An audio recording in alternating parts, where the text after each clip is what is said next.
This morning I'm in Highland Heights, Kentucky, visiting with Michael Whiteman, who is the Associate Dean for Law and Library Services and Information Technology and a Professor of Law at Northern Kentucky University's Chase College of Law.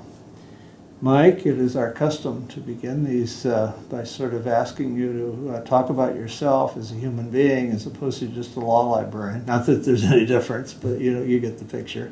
Could you tell us a little about life and perhaps not only today, but even when you were younger? Well, thank you very much for having me here today. Pleasure to participate in this project. I grew up in Canada, so I'm a transplant to the United States. I grew up in Montreal, Canada, and moved to the United States actually in my second year of law school. I had started law school in Canada and then met an American woman, and as nature would have it, I followed her back to the United States. Smart man, I think. About the woman, not necessarily. We're in the midst of a presidential race. This is 2016, and some of us are wondering, depending on how that goes, if we might want to move to Canada. Everyone's welcome. Yeah. And so I finished up my law degree in the United States, and because of that, I've stayed here ever since. And I have a wife and a daughter, and lots of passions outside of the law library world, including role-playing games and movies and literature and outdoors, hiking, and I'm an avid hockey fan. I have brought my love of hockey from Canada down to the United States, and it's always wonderful when I meet up with some of our students who are big hockey fans as well. As you might imagine, here in Kentucky, the basketball capital of the world, it's much more basketball oriented than hockey. But well, you have a little trouble. I guess you do get a little snow out here, but probably not nearly as much as you got in Montreal. No, definitely my neighbors to the north get hit a lot harder than we do down here. I remember we were talking before we began this conversation on the camera, and you said at one point you were, I think, living in Victoria, in British Columbia. Yep. Yeah. That's where I started law school on the West Coast. Okay, at Simon Fraser? No, University of Victoria. Oh, University of Victoria. I didn't realize they had a law school. They do. Oh. It was, I remember I lived in a house 2 blocks from the bay, and there would always be seal and the like coming up on shore, and it was just a beautiful, magical place. But all my family's on the East Coast, so I eventually started migrating east again. Well, when I retired, my late wife and I migrated back west, and we're not too far south of the British Columbia. We're in Olympia, Washington. Yeah. Or I am. She is no longer living, unfortunately. I'm sorry to hear that. Yeah, thank you. Well, you've mentioned you have a law degree, but you have 3 degrees. Could you tell us a little more about what they all are and where you got each? Certainly. So I got my undergraduate degree in history at Concordia University, and I majored in Chinese history. I actually got accepted to get a master's in Chinese history, but my advisor told me I would have to learn a minimum of 10,000 Chinese characters because I was studying 19th century Chinese history. Oh. And after a failed attempt to start learning Chinese, I decided to shift focus, and I thought to myself, what does a nice Jewish boy do? Went to law school because I can't stand blood, so no doctors for me. No doctor. So I went to law school. As I said, I started in Canada, and then I transferred to the University of Louisville in Kentucky, finished my degree there, and then after that I got my master's in library science from Simmons College in Boston. Now, Concordia has campuses various places. Which one were you? So the Concordia University in Montreal is unaffiliated. Most of the Concordia universities in America are Lutheran-based universities. Yes. In Montreal, they're all state-run schools, and so it's just a state-run school. It just shares a similar name is all. Correct. Okay. Well, that's clarified. I appreciate that.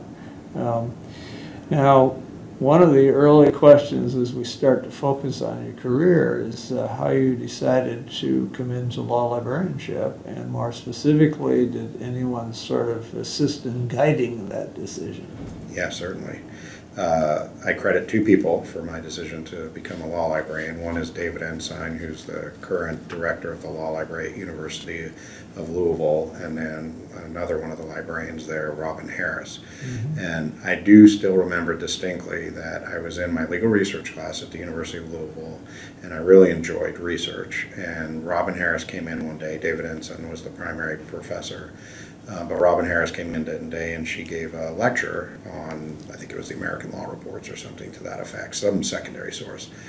And I went up to her after class and I said, "So how do I do what you do?"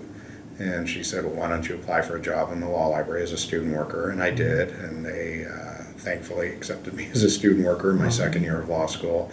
And during those 2 years of law school, the second and third year, they gave me more and more responsibility because I kept showing more and more interest in more than just sitting at the circulation desk or doing a loose leaf filing, and really paid attention to what David and Robin did and the other librarians, and they really mentored me along. And at one point I said, "So, okay, again, how do I do what you do?"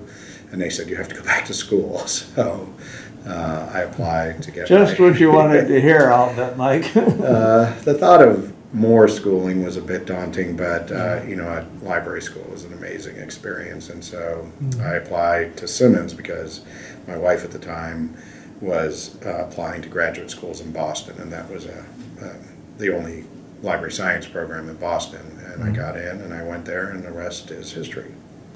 Well, as you say, you went on and became now you're in effect the director of the library as associate dean, and that's great. We'll talk about that in a minute, but can I ask if you have anybody that you count as a mentor at this point in your career? Yeah, at this point in my career, I guess I've... or I should have said maybe by this point. I'm thinking more about your early years. Yeah, in the early years, the mentoring was more David Ensign, and Robin really provided me with a lot of encouragement.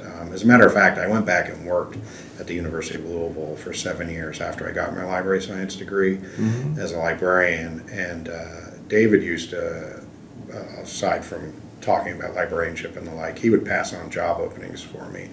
And he passed this one on to me, I guess about my 6th year working there, and I asked him if he was trying to send me a hint. But he said, "No, I think you're ready." And so he pushed me to apply, or encouraged me to apply, and I did. And my first few years as a librarian, I would chat with him quite a bit about different aspects of directorship and the like. I feel like I'm always learning, so in terms of mentoring, I think everybody in the profession is a mentor. I'm always reaching out to people, and our listservs are wonderful ways for people to talk to each other and get advice and the like. But I think I've kind of turned the corner where my hair is turning grayer and I become more the mentor than the mentee. But there's always things I can learn. Stick around long enough, you'd be surprised what happens to you when you get older. My daughter this morning asked me what happened to my hair. So. Well, you could get yourself some sort of a device for up there if you wanted to. I feel comfortable with the way it is. Yeah, well, same way. Well, while you were at Simmons Library School, you were working as a reference librarian at Boston College Law Library. Correct. Can you tell us, you were there about one academic year or thereabouts. Can you tell us a little bit about what it was like to be both a working librarian and a student librarian at the same time?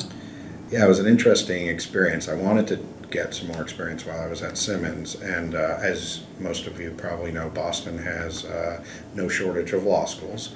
And I reached out to a number of them, and Mike Chirazi, who's now the Associate Dean and Director of the Library at University of Arizona, was the Deputy Director at Boston College at the time, and they were hiring a part-time reference evening librarian.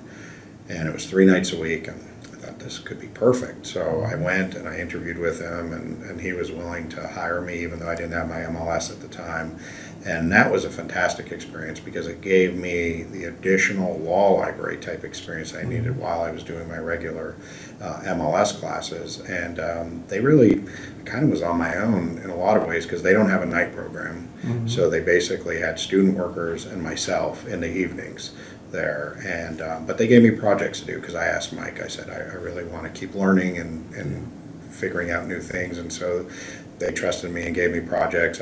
If anybody remembers CD-ROMs, they had a lot of CD-ROMs, and they needed some I guides. remember those. And yeah, we thought they were going to be just great for a while, but and they were for a while. Probably were for a while, but then technology moved on.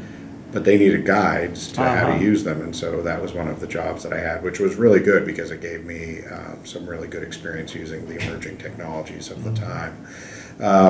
You know, after law school, I don't know, I think everybody has a different experience, but after law school, going to law school first and then going to get my MLS, I didn't find the MLS as time-consuming as law school was. There certainly were a lot of projects that I had to do, and those took time, but the massive amounts of reading of law school wasn't there, so I felt that I had the time to devote to the reference position at the time. So it was a great synergy, and I thank Mike very much for that opportunity. Well, we had a similar background in that when I was in library school, I was also the night reference librarian at the law library on campus. The job had actually been created for me because the dean of the law school had recruited me into law librarianship. And I told him that I needed to be able to support myself. I'd been living on my parents long enough, and well, you know, the ABA wanted more reference, so he was able to get a half-time position, and so that was me for the years I was, you know, the time I was in library school. So you and I do share some common background. And I found I enjoyed the work so much that, as you say, the library school is challenging, but only to a point. And by being in a real job as a librarian, you know, it made me feel more special and part of it as well. Well, you were there, and then you left. You got your final credential. You had all the so-called 3 degrees, or as we often call it, double degreed, thinking of the law and library degrees. We discount our BAs. Yes. And then you moved back to Louisville, the University of Louisville, as a reference librarian, and later you were promoted to Associate Director for Public Services. And you were there from about 1995, if my notes are correct, until about 2002. Your notes are correct. When you came here to the Chase Law School. Before we talk about Chase, can you tell us a little bit more about Louisville? You've sort of talked about your very early times there when you were a student, but now you're no longer a student and you're back, and you want to talk a little bit about that experience, perhaps some of the things you did or learned, and that kind of thing? Happy to. I loved my time at the University of Louisville. First of all, I was very appreciative that they took a chance on me to begin with, because when I went there, I was a transfer student. As I mentioned, I started law school in Canada at the University of Victoria. And when I applied to law schools to transfer, quite a few of the law schools said, well, I'm sorry, we can't accept you because you're not at an ABA-approved law school, which, of course, I told them the ABA has no authority in Canada. Yes, that's true. But University of Louisville, actually, Linda Ewald, who was the associate dean at the time, said to me, she goes, oh, sure, we'll take a chance on you, which I hope she has never regretted since. And so I moved there, finished my 2 years, went to Boston, and then came back when they had a job opening. Fortunately, my then wife at the time and I split up, and so going back to Louisville in a way was going home, so it made it fairly comfortable. But it was a great experience, and once again, David really just allowed me to flourish and take on projects as I wanted. So I started out as a reference and international law librarian when I went there, and within a year their head of technical services left, and so I ended up moving into that role, government documents, reference, and eventually, as you mentioned, associate director. So I really, in the 7 years that I was there, had an opportunity to dabble in all areas of the library, and again, I think it was amazing that David gave me the opportunity to do that, which really helped when I applied to the job here, because they said, whoa, you have technical services experience, computer experience, international, regular reference. So it was really wonderful, and the people that I worked with were superb at the University of Louisville. Everybody were friends in the library, everybody got along. It just was a great, creative, nurturing environment. The students always, of course, wanted to be there. The faculty really enjoyed the library and were supportive of the library, and we gave them a lot of support, as I think any good library should. So University of Louisville, in terms of formative years, both my law degree and my first 7 years, I mean, it really gave me the jump start to the career that I have today. Well, it sounds like, David, continued your education in a little different guise, and even though it's only polite that you acknowledge him for doing all these things for you, I suspect, having walked in both yours and his shoes for a few years myself, that he was taking full advantage of the talent that you brought to the place. I hope I did well. Yeah, and I don't say that in a way that's at all negative. I mean, that's what you do, I think, as a director or leader, is, you know, if you have the right people, let them do their thing, and it works. I agree. Well, so now you moved a little bit farther north in the state, and here you're at Northern Kentucky, Chase Law School. You want to talk a little bit about some of what you've done here? You've been here about 15 years, if my counting is correct, or maybe even this is now the beginning of the 16th, or I'm not sure. 2002 to 2016, so yeah, we're in 15 years. Yeah. You want to tell us a little bit about some of the things you've done here at Chase? Sure, happy to. So Chase, like most law schools, I think, in this country, have evolved quite dramatically over the last 15 years. I mean, the cyclical nature of law schools went through a dramatic decline, and I hope we're heading back up in a more positive direction. But the law school and definitely the law library have had to make a lot of changes to make up for it. I think our staff is probably, including our librarians, cut almost in half from when I first got here in 2002. But even with that, I think we still maintain a wonderful quality of support for our faculty. In terms of the things that I think I and everyone here has accomplished since I've been here, is we've definitely made a strong shift from a collection-based library to a support-based library. And one of the things that I and the librarians have worked on quite a lot over the past 15 years is to try and find the right mix of services to give the faculty and the students what they need. And so I would say that if I had to divvy up my career into two halves at this point, the first half has really been an adjustment period where the library really adjusted to being one, like many libraries, where we were focused quite heavily on the collection. And that first half, we really looked hard at the collection, made some pretty big decisions, which I think most libraries have now done, including calling out most of our primary sources, really looking at a shift from print to electronic, which has actually been a focus of some of my scholarship. And then the second half of my time here and going forward has been really looking at the services that we provide, and we've really shifted to providing in-depth reference support and research support for our faculty and our students. So we have librarians actively involved in helping faculty members do research. I mean, most of our faculty members, if you look at their articles, you'll always see little footnotes thanking a librarian for help that they've provided. We've given students opportunities. We hire students every year to help with the research. They're guided by one of our reference librarians, and that gives them direct input into helping faculty. So I think we've really made a push in giving our students more research support. At the same time that we've moved more technologically focused, where the library used to be the main driver of technology, that sort of cut back a little, and a lot of that has to do with the diminution of our staff.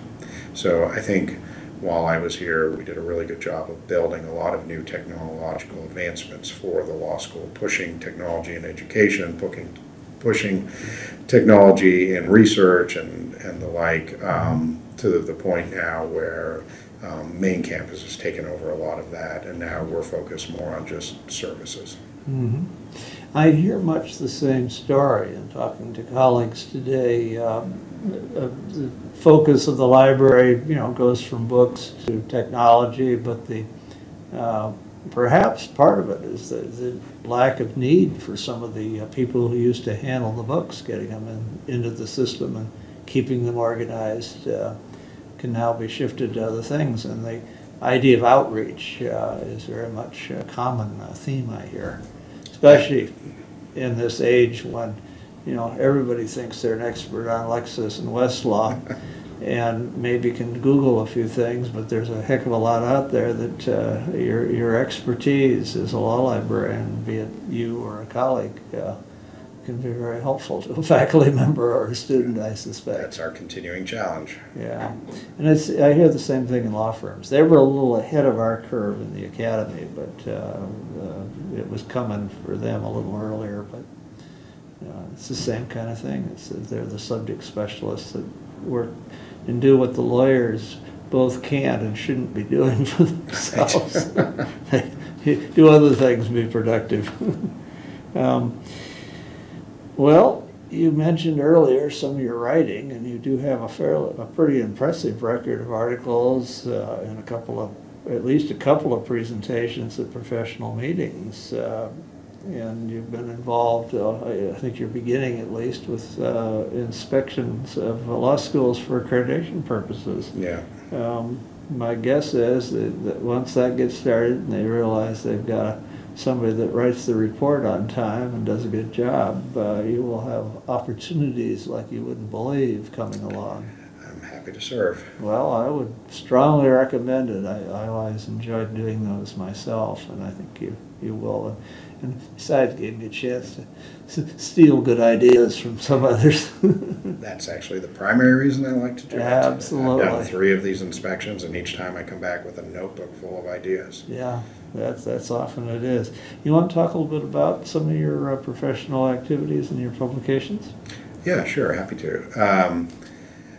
When I first started my career, I didn't write that much. I did do a lot of presentations. David was really supportive of that. Mm-hmm. But then in 1999, one of my colleagues, Scott Campbell, and I decided to put together a book called A Union List of Appellate Court Record and Briefs for what was then Rothman, but now Hine. And actually we're working on our 2nd edition now, which should come out later this year. Mm-hmm. I'd done some short pieces and the like, but after that I really got curious about writing, and I feel that scholarship, even though there are many people who have, or there are many detractors of it in the academy and beyond, really helps shape us and really helps keep our mind sharp and our focus. And I find that my scholarship, it really keeps me engaged in what we're doing, and I can pass along those ideas to my students, to my colleagues, share ideas. So I wrote my first article in, it was probably 2000.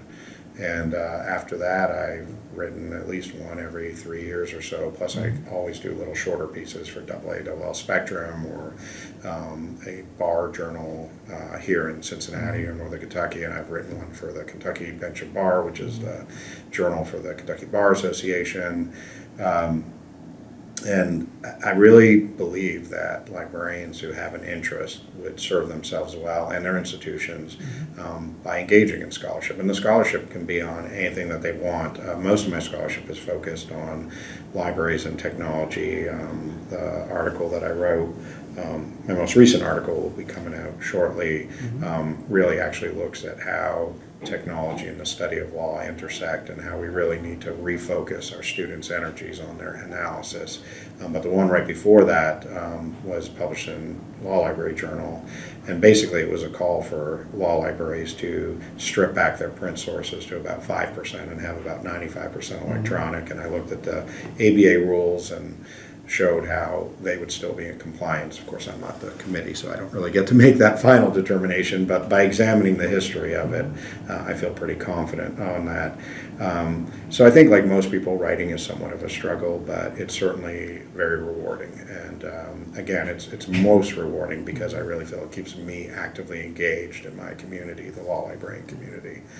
Presentations wise, I think I've done about a presentation a year, whether it's be at AALS, I did one in January, or at a local regional organization like ORAL, the Ohio Regional Association of Law Libraries, the large AALL annual conference, or Bar Association conferences or the like. That's another great way to just be engaged, and I really enjoy it because I really get to be there with my colleagues. And actually the article that I have coming out this year. I presented it at Oral last year and got great feedback from the audience, because the audience is full of professionals just like me, and so they have great ideas as well, and so it's another nice way of engaging and interacting. So I would encourage younger librarians, older librarians, all librarians to publish if they can, interact with their colleagues, do presentations, attend presentations. I mean, this is part of our professional development, and it also keeps us fresh. I mean, day in and day out we have to do this, so we might as well do things that keep us energized. Also, it gets you noticed by in odd ways. Let me fess up. I think you already know this because I contacted you at the time, but one of the advantages of being retired is I have time to actually read the Law Library Journal and some of the other publications. And when I was working, I would have to gloss over a little more because of time. And I do. And your article talking about the shift and the needs to move from books to other things, electronic, caught my eye. And I remember getting in touch with you at that point and suggesting I would figure out how to come here and we could do this, your story for the oral history.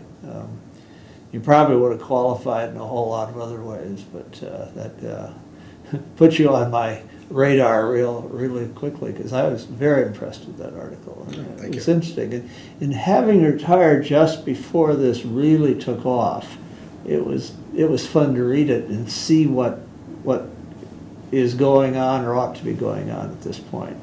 Yeah, I think it doesn't scare me at all, the shift. I just see tremendous advantages. I think the librarians here at Chase, and probably at most other institutions, are more actively engaged in helping faculty with scholarship now than ever before. So I think it's exciting. It's very much, I think, the right direction from everything I hear and sense in my own, from my own experiences, though they were not quite in this particular era, but it was interesting. Well, you do more than that in terms of outreach to your profession. You have been on the board of the Ohio Regional Association of Law Libraries 2 or 3 times, I think. Yeah, I've served as vice president and president, and I've been on the board 3 times. Yeah. So sounds like somebody that doesn't say no when he's asked. You know, at Oral, such a wonderful organization. It's small. There's probably about 200 members. Our annual meetings have about 100 to 120 members. You know almost everyone by name. It's a great organization to be part of.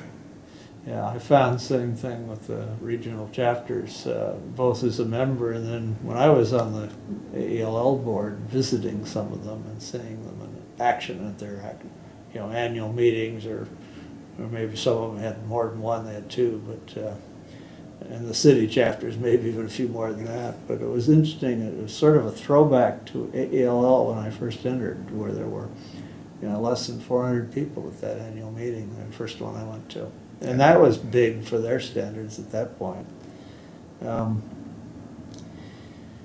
I've also noted that you served as a member for a while of AELL's award committee.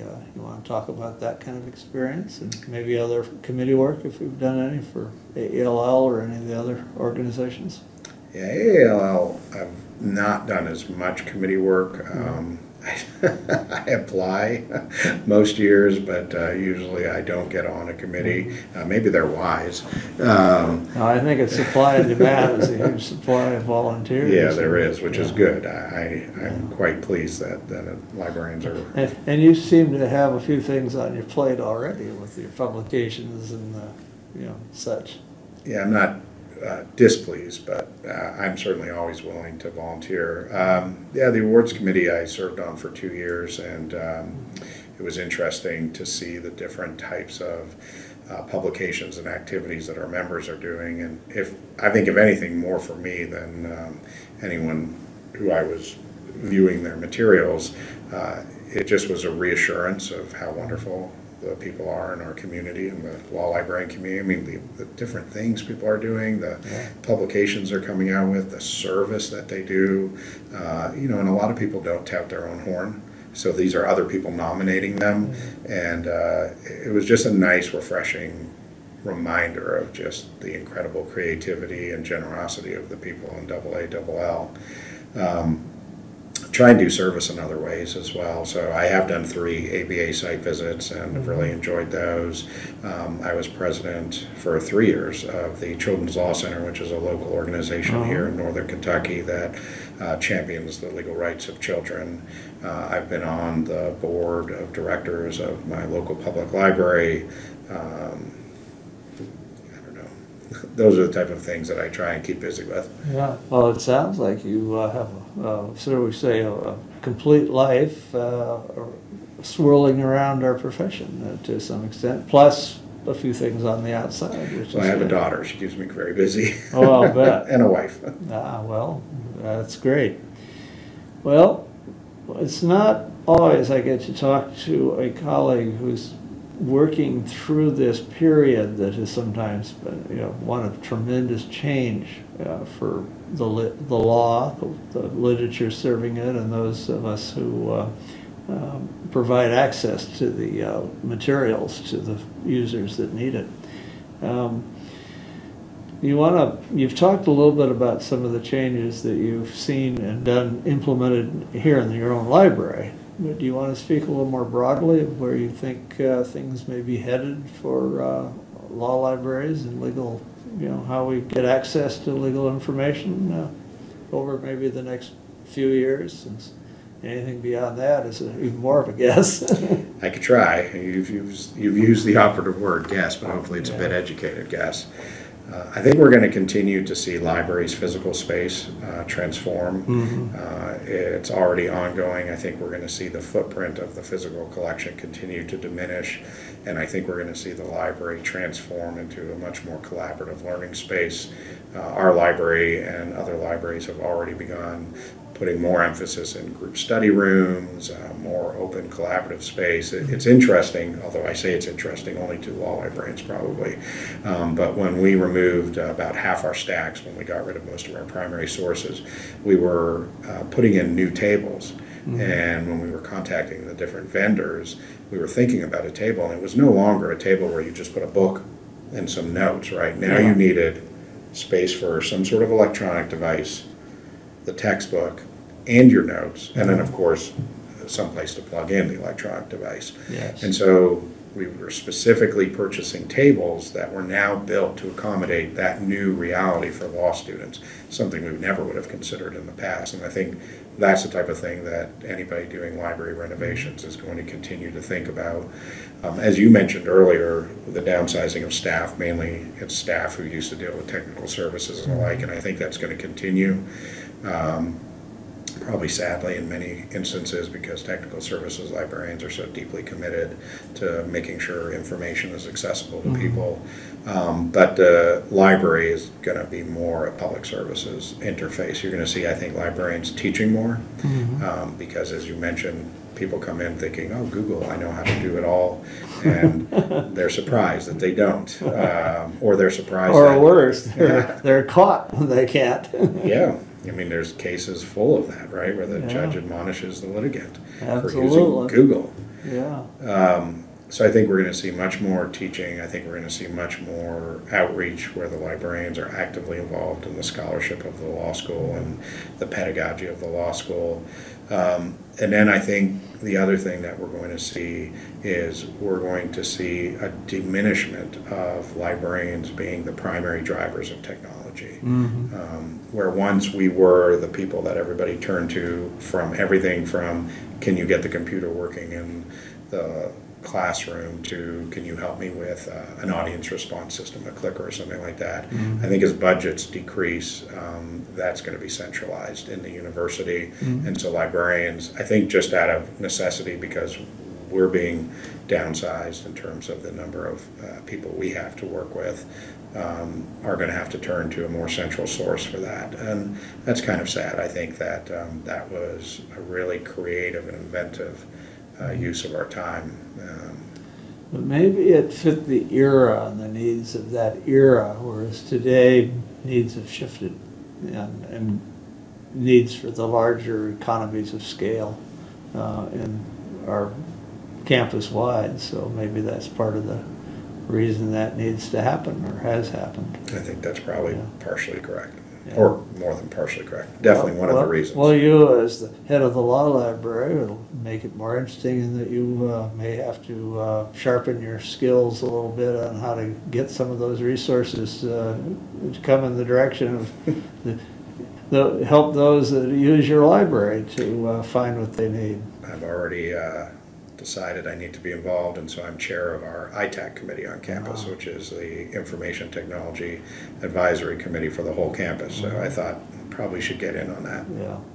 Well, I think some of our colleagues, well, if I fess up, I had a little to do with this. My own self, my own library, wanted to get kind of involved in technology early on when the resources were scarce, and just so the library wouldn't be forgotten.